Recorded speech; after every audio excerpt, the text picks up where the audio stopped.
I put fuel octane booster in while the tank's super low. I put enough for 40 gallons in, and it's still doing it. The RPM did go up though, because the EGR's vacuum is unplugged and the pressure sensor is looped and plugged, and I think I unplugged it electrically. I unplugged the solenoid for the EGR not long enough ago to get an engine light.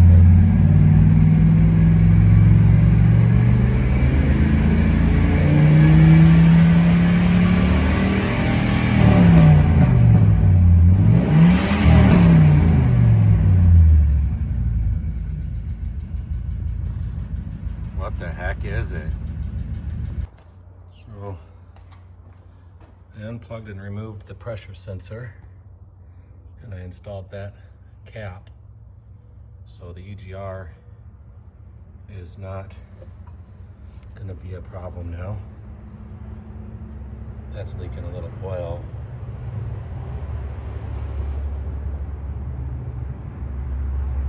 So I don't know what I'm going to do about that. But so that should be solved now. I think I unplugged. Yeah, I unplugged that sensor there, or that solenoid. That's what runs the EGR. And the vacuum hose is right there, and I plugged that for the EGR. So we'll see what happens, but I don't think it's going to change the tick until I mess with the tune, if that's even what it is.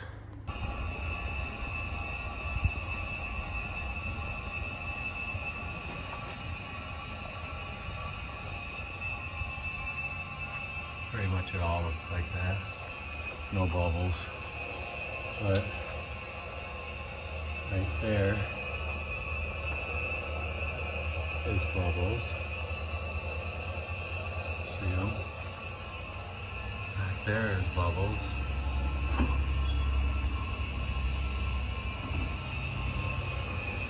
But there's no bubbles on the header. And I sprayed it a lot.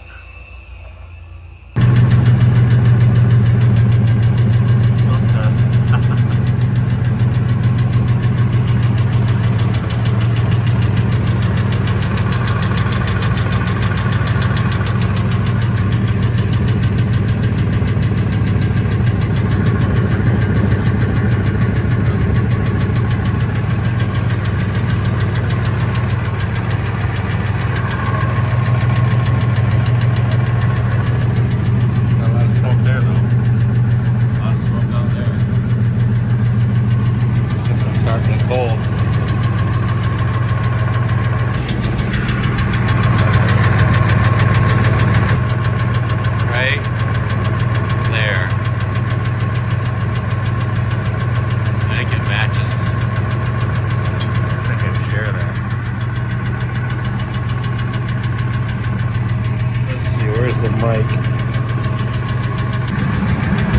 So as soon as you get a perfect match right there.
say that's one of the hardest valve cover removals I've ever had.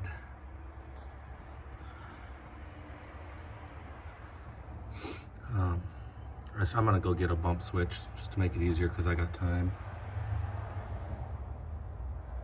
And I'm gonna get a little vacuum hose and vacuum some of this dust out. That timing chain though is good.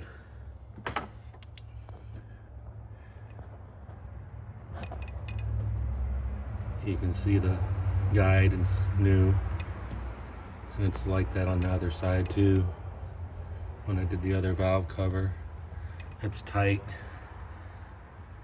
I did drop some dirt on the edge right here because I couldn't get the valve cover clean. It was filthy. So I'm gonna have to suck that out, see how much stuff was there. But not a lot of it got in there, but enough to where I want to clean it. So that's the first half of my day. I gotta go do some other stuff before I can get moving on this again. So I'll be back in a second. Okay, so when I went to take this valve cover back off on the driver's side, both those bolts came out. So they obviously weren't torqued right. And you think that's normal?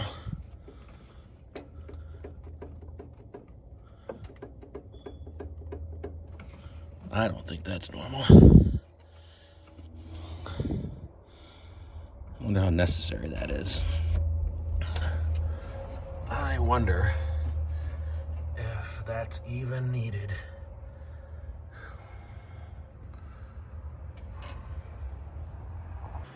Also, this bolt is bent, so I'm not feeling real good about putting it back in.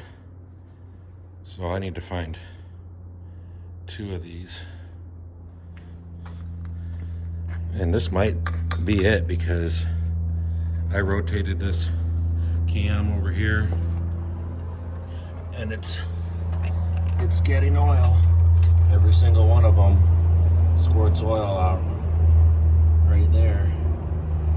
So it gets plenty of oil. On this side, I need to rotate it again on this side. And see, I got my push button.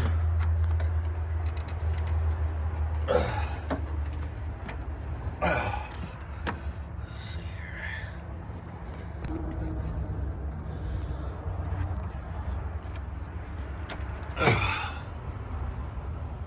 Where can you get a look?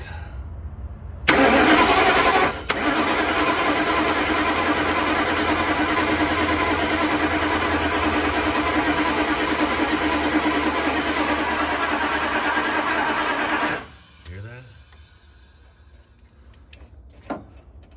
What is that? That's interesting.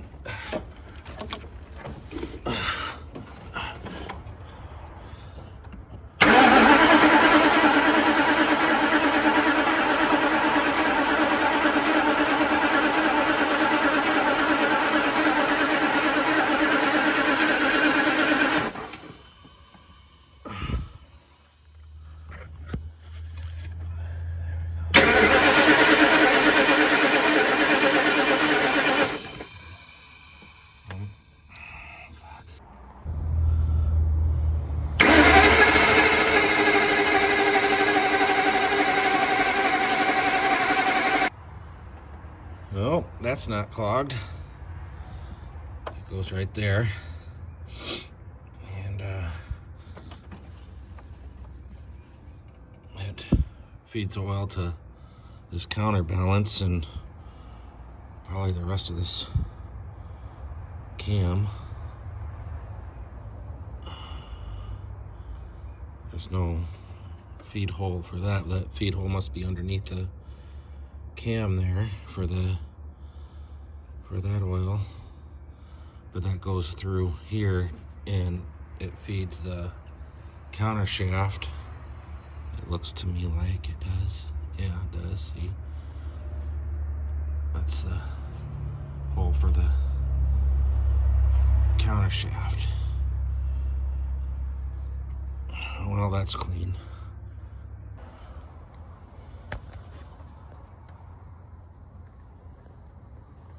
Great.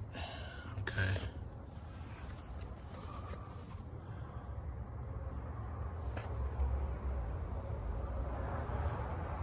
See that? That's a dent or something in this piston.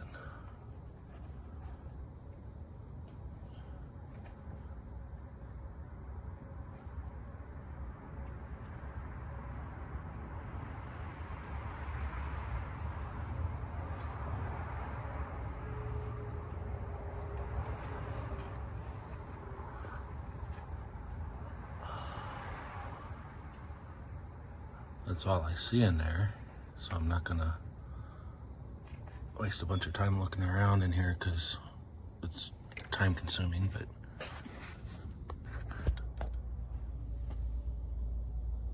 there's a good view of it. That's not a hole, but it is something, some kind of damage.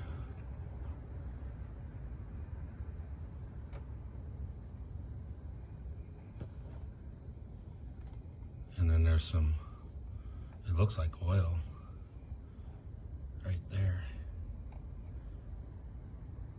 That's either oil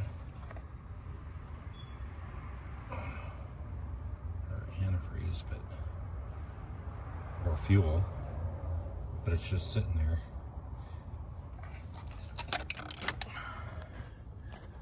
And it was running just before I did this.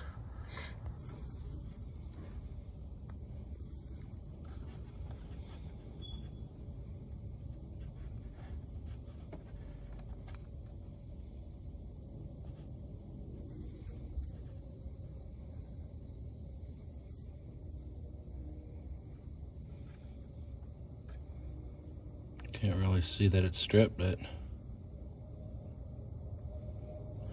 I put the right electric ratchet on it and just kept spinning and spinning.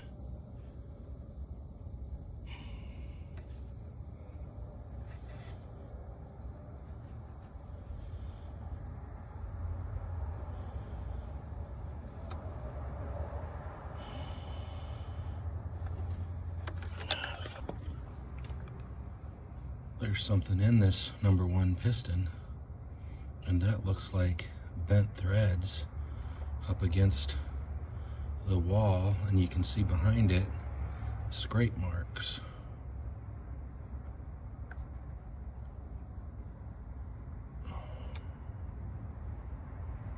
I gotta see if I can get that out.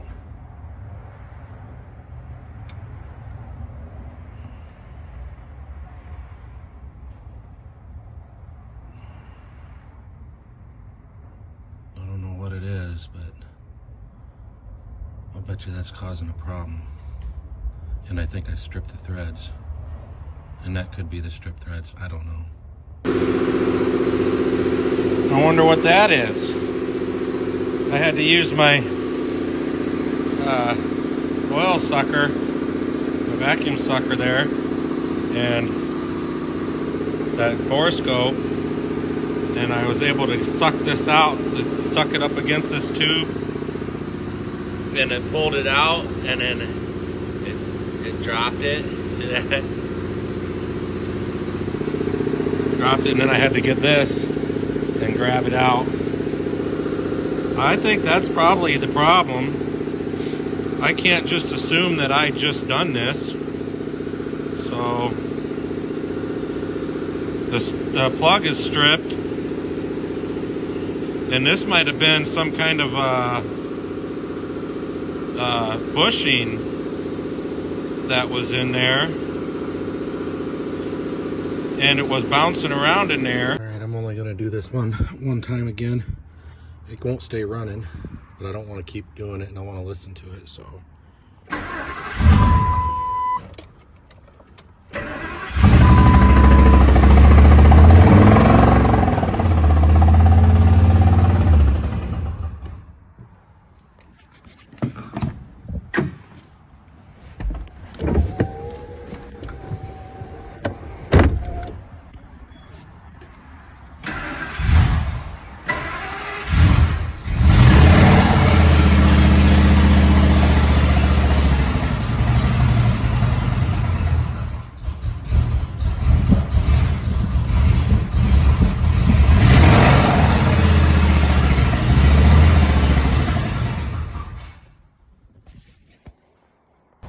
so I got all the spark plugs in, obviously, and the rest of them are torqued down. They was actually tight when I got to them.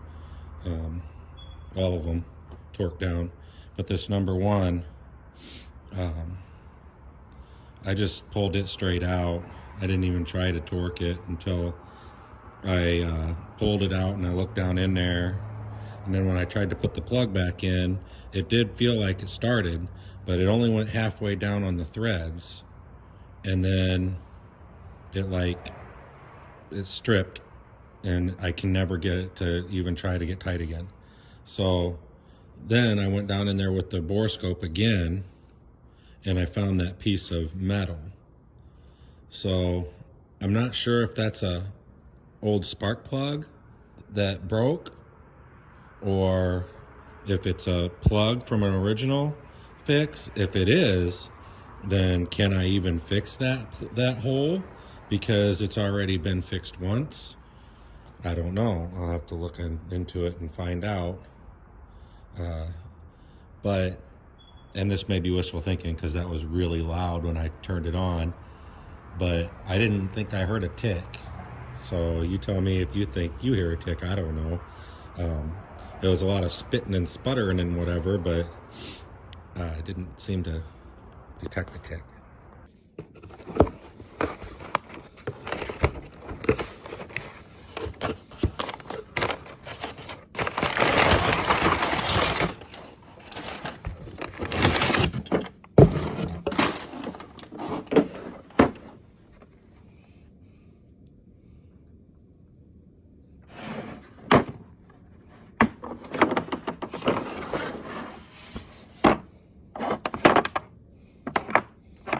There it is, the Calvan kit.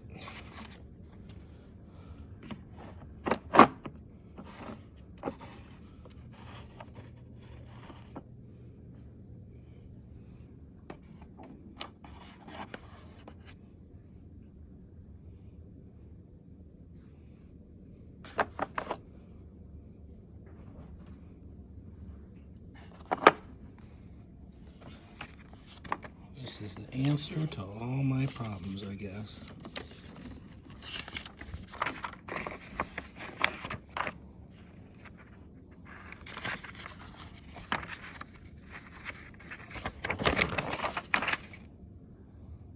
With instructions, I'm going to go ahead and read, and know I've seen a couple really good videos.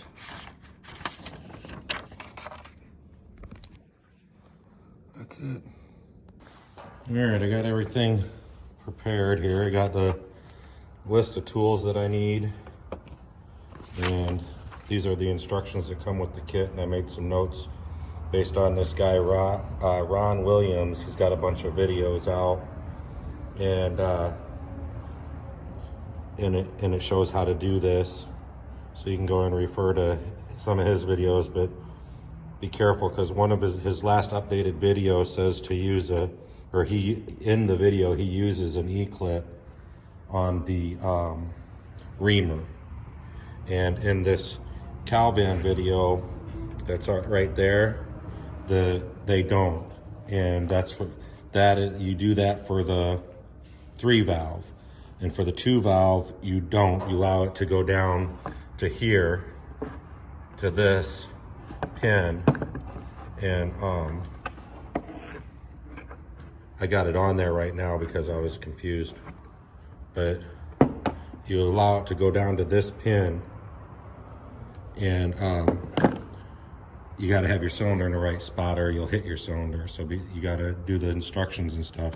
But this clip is for when you slide this one up in there, and then you put that clip right here, and that's what you're supposed to use that clip for, is for threading, not for drilling. Drilling goes all the way through on the 2 valve, and I actually did find a video or two and watch them where Ron Williams does say that that's what you're supposed to do on a 2 valve, but I don't know what the mistake was on his last updated video, that he used that E-clip to drill, and he doesn't respond very fast. So I'm just going to go ahead and do it the way that part, the way that this video here that you can find with your kit that shows that you drill all the way through. And so I got my torque wrench that I'm going to set. It's an inch-pound wrench that I'm going to set to 205 inch-pounds, which is 17 foot-pounds, and that's what Ron Williams in his videos he recommends. I got all the tools set out that I'm going to need. I got my spark plug already anti-seized and in the bit. Now he did say to get a nut and check that and make sure it's going to go all the way down before you go drilling it into your, or screwing it into your head. And I should probably take the time to run and get one. I really should. And then this is my setup for drilling the hole. This is my setup for putting the coil back in. And so I got everything ready, but since he did recommend that, I'd feel foolish if I did this and I have the JB weld and everything all ready to set up and everything, and then this thing doesn't go all the way down. So I think I'll just take my ride to the hardware store and buy the nut that's supposed to fit on this and do my due diligence. All right, it's 3/4 16 threads. The threads all the way down. I checked all the rest of them and they're good. Write that down if you're going to do this, because you'll have to look it up again when you go to get your nut. So I got everything I need, and now all is done but doing, so better get her done. First problem, this is not the same as this.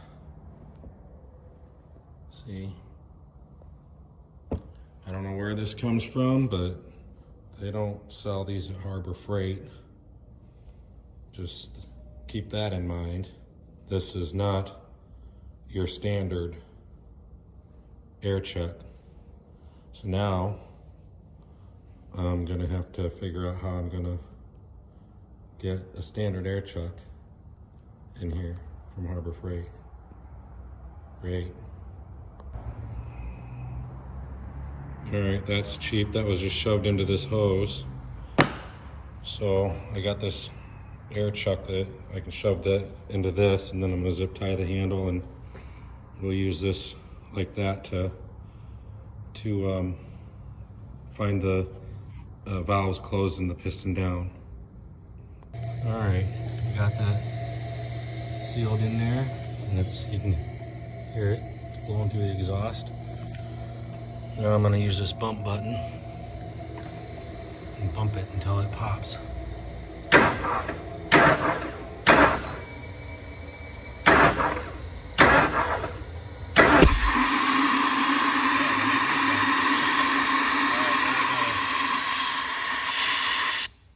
I gotta check and see if its piston's all the way up. Hold on, I gotta set my camera so I can see. Okay.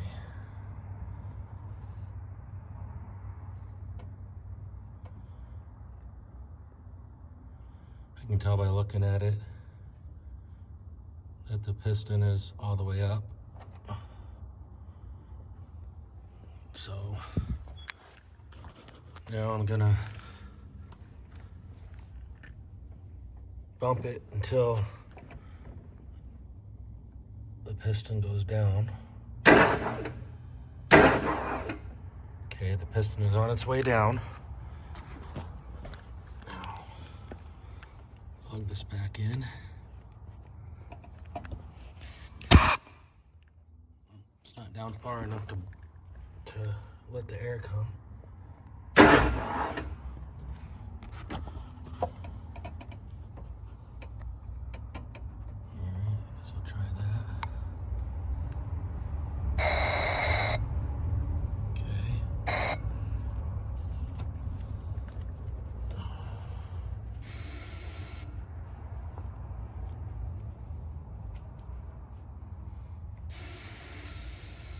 Okay, I got the air started. Now I'm gonna bump it again.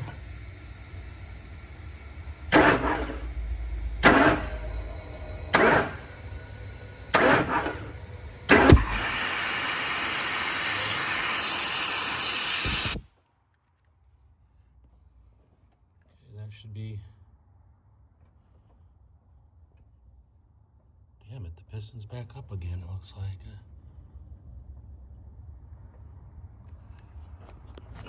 I'll check with my bore scope. All right, it doesn't take much to get it to be down and the valve shut. I struggled with it a little bit and I didn't get it on camera, but that's, the piston is down, and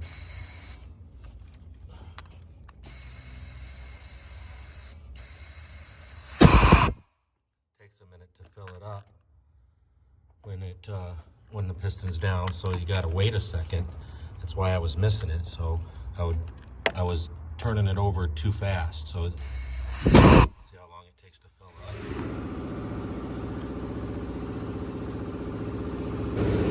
All right, so that's the hole, and you can see the piston right on top when it's up. You could also use a stick or a screwdriver, tube or something, but that's how far down it is. You can see the piston's down. So the piston's down. Now I can put my insert in and drill. Okay, see, that's 11/16 hone, and I don't got the E-clip in, but just know you're almost through when that line gets down to there. And then you put it in like that with the flat side facing the valve cover. Make sure it's all the way down, and it is. I can see that it's all the way down. And now I'm gonna get my wrench, my air ratchet, and drill. All right, that worked. It's all the way down to the pins. It dropped through just after the line for the E-clip dropped into the guide, and it dropped through, so you know you're through. Okay.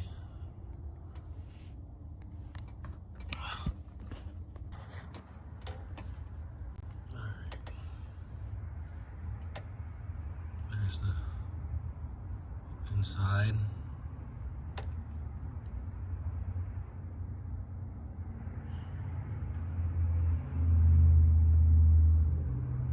Not sure what that line is. I hope I don't got some kind of a head gasket leak, because I could save myself a lot of trouble.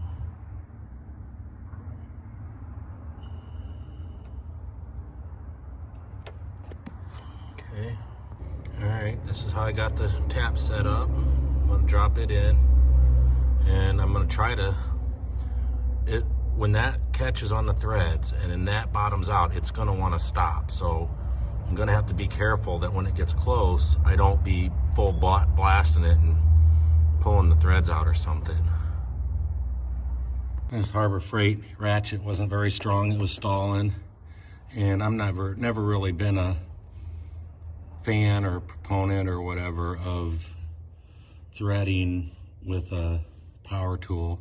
I've always done it by hand, and I'm just more comfortable with it, so that's what I'm gonna do.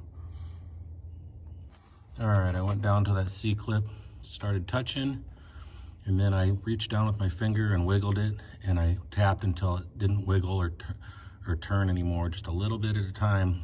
So I just came into it real slow. Now I'm gonna back it up and spin it down and back it up and spin it down a couple times by hand, and then I'm gonna take it out and finish the process. Now there's 4 cutters on this, so I don't have to go 2 or 3 turns out, and I don't want to, because I don't want to like accidentally start it wrong. And so I'm only going like a half a turn around and then back, and a half a turn back, and then a half a turn. And when I go to take it out, I'm gonna run it all the way out and not run it back in. That's the best view I can get of what it looks like threaded. Those are the threads right there. This camera isn't very good.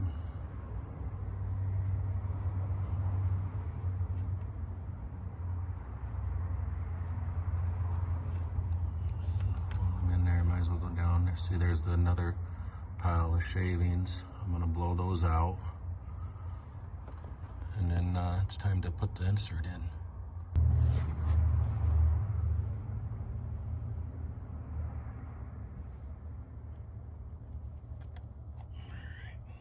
That's the inside of the piston.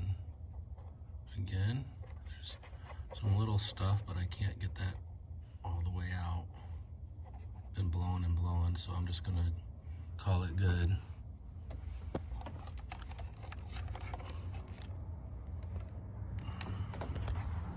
I realized when I went to use this, I bought this for exhaust, and I'm not even sure it's good for that. But I'm not going to use this. I'm going to go get the stuff that everybody else is using, which is JB Weld. This is Permatex that I thought was JB Weld when I said, oh, I got that on the shelf. No, I'm going to go get the right stuff. All right, so I didn't videotape it, but you put the spark plug in here and you run your JB Weld right here in this groove. I went down a couple threads too and filled it in nice and thick. And then I put 4 stripes around each, right on the threads of the thread locker. And then I just took it and inserted it into the hole, and I turned it in by hand until it touched, and then I torqued it to 17 foot-pounds, and it clicked. You just have to believe me because I don't have a tripod and I don't want to torque it again. All right, JB Weld has like a 4-hour cure time, and as cold as it is, I think I'm gonna wait a lot longer than that just to give it a chance to cure good and everything before I go starting it. I got time, so I might even wait a day or two.